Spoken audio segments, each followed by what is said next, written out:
Welcome to the video, guys, and today we are going to talk about the top plug and play characters.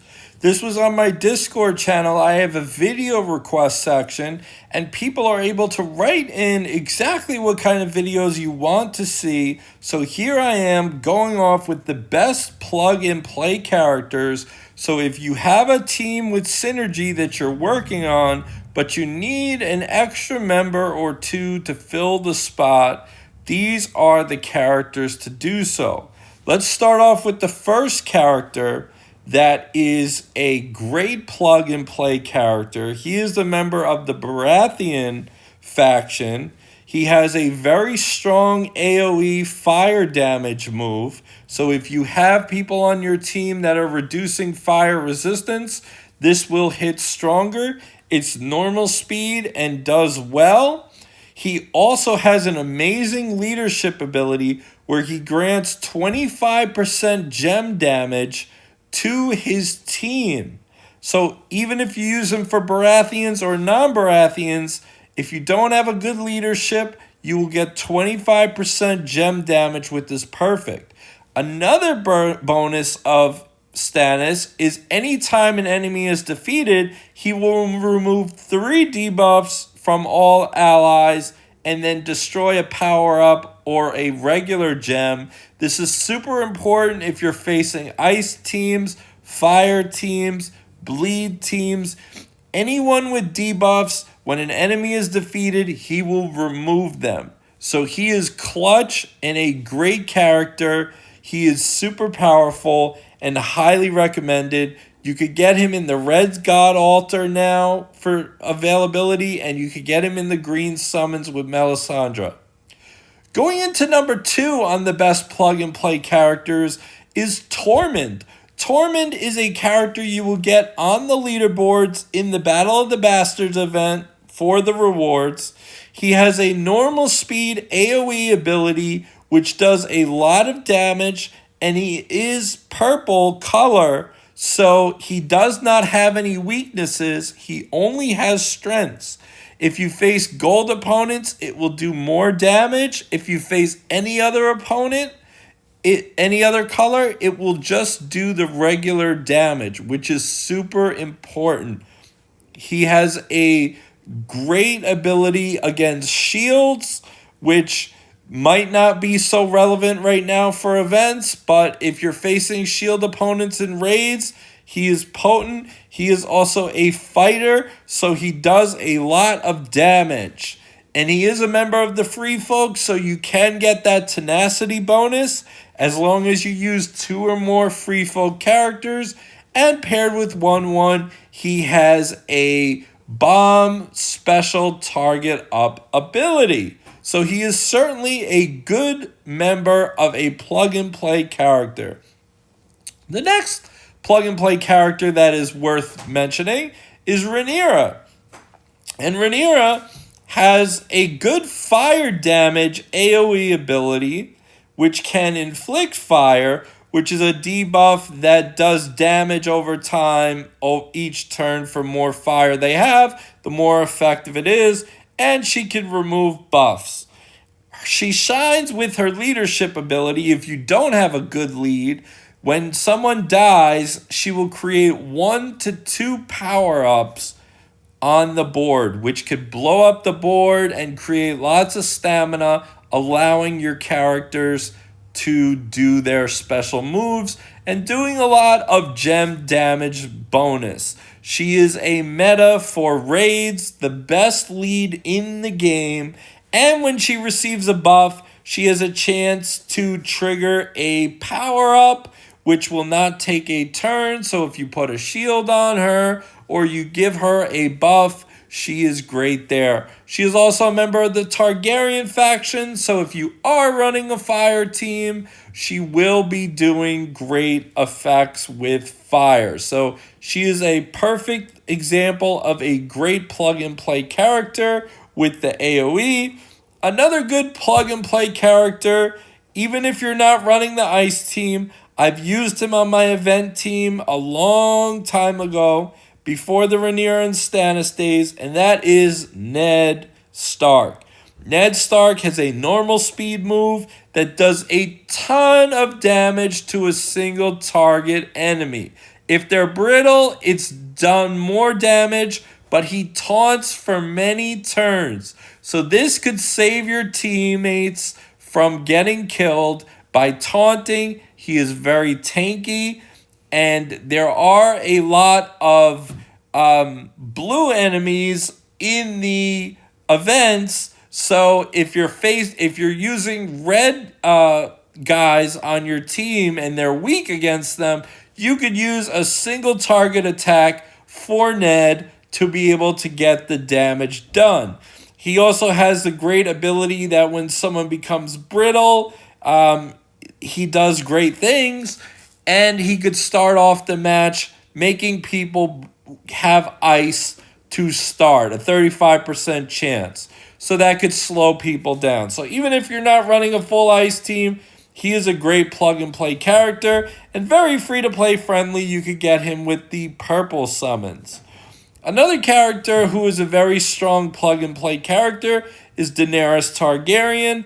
Pair her with some fire creators, and her AoE is a fast AoE, does good damage, and it does bonus damage for fire that is on the opponents. So she is definitely a good plug-and-play character. Now, this character was available in the raid rewards for a while earlier on in the year, and he is a very good single target damage dealer. This is Drogo.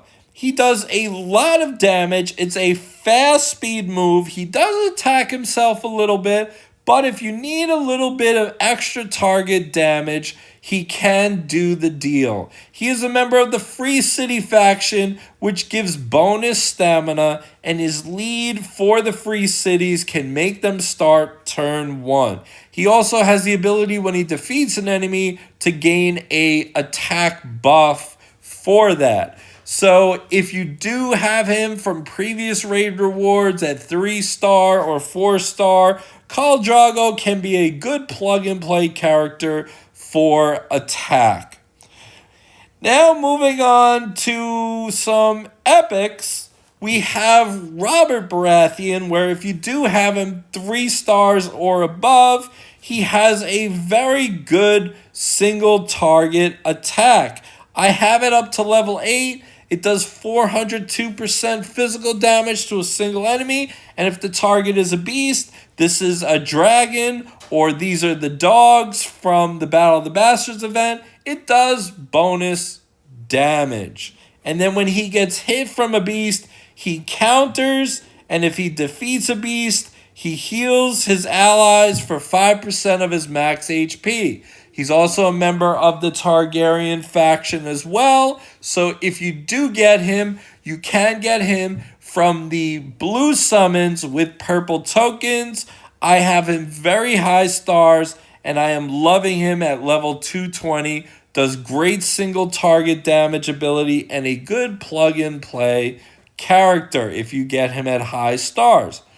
Another good plug-and-play character who most people are going to get at high stars is Lord of Bones. Lord of Bones is a member of the Free Folk faction, so you could pair him with a guy like Tormund and get the tenacity bonus. He has a fast speed AoE that does a decent amount of damage, which is good for events in the lower tiers. And when an enemy is defeated, he has a chance to afflict them with up to 3 ice. So this can be good down the line. Now, he's not super high tier, but he's a good plug-and-play character for the meantime. Then you have another good plug-and-play character, which is Jon Snow, Red Jon Snow. He will grant critical strike chance to his enemies for 4 turns and critical strike damage for 4 turns, and do some attack damage as well. What's really nice is that when an enemy is hit with a critical strike, it has a 90% chance he will inflict 3 ice upon them, so that will slow them down going forward. I recommend him at 4 stars or above. You can get him in the red tokens, and you can get him in the red summons. Another epic character that is underrated is epic Arya Stark. She is a huge damage dealer when you get her move leveled up. I only have it at level 1, so I do not have it leveled up, but her attack can do a huge Alexa off, can do a huge single target damage, and it is great for events because there are a lot of blue enemies, so it will do a lot of damage. She pairs well with red Jon Snow, and anytime an enemy is afflicted with ice, she gains critical strike chance for 3 turns, and when an enemy is brittle, she gains 25% critical damage for 3 turns. Arya, you're going to get lots of shards over time for free. She is a member of the Stark faction, so keep that in mind as well. And let's talk about some other characters that we can assess that are good plug and plays. Good plug and play that you can have on your team that you might get naturally over time is Ramsay Bolton. He has a huge damage AoE attack. It's slow, but it does a lot of damage to enemies, and AoEs are super powerful in events. He also gets the Battle of the Bastards bonus, so he will get that attack bonus as well and clear things and help you get legendary gear. Even if you're not using him for a bleed team, he has a great ability to work off the AoE, which is super strong. Now, for another character in the Battle of the Bastards event, who is a member of the Free Folk faction for that tenacity that you're going to get, is 1-1. 1-1 has that bonus, and he has that beautiful ability to be a leader where he will stealth your turn for 5 turns. And if you get him at 5 stars, the stealth is indefinite. So you could keep pumping 1-1, keep your team stealthed, and do lots of wonderful things in raids. So he is definitely a good plug-and-play character, and you will get him for free over time in the Battle of the Bastards event. And finally, we have to talk about healers. Healers are less worth mentioning at this point. However, Marjorie is going to be your best plug-and-play healer. Caitlyn is a great healer, but she requires green tokens to get, and green tokens are rare in this game, so I would recommend working on Marjorie. Marjorie has a triage heal, and an AoE heal, so she will heal the whole team, and also when the lower the health is for your teammates, the higher effectiveness this triage heal is going to be, and you can upgrade it over time, which is wonderful. She also does renew for your weakest allies, so that helps a bunch. These are your best plug-and-play characters in the game. Comment below and let me know what you think of the list, if I missed out any, and subscribe for more Game of Thrones content. I hope you all have a happy holidays, and I will talk to you all in the next video. Take care.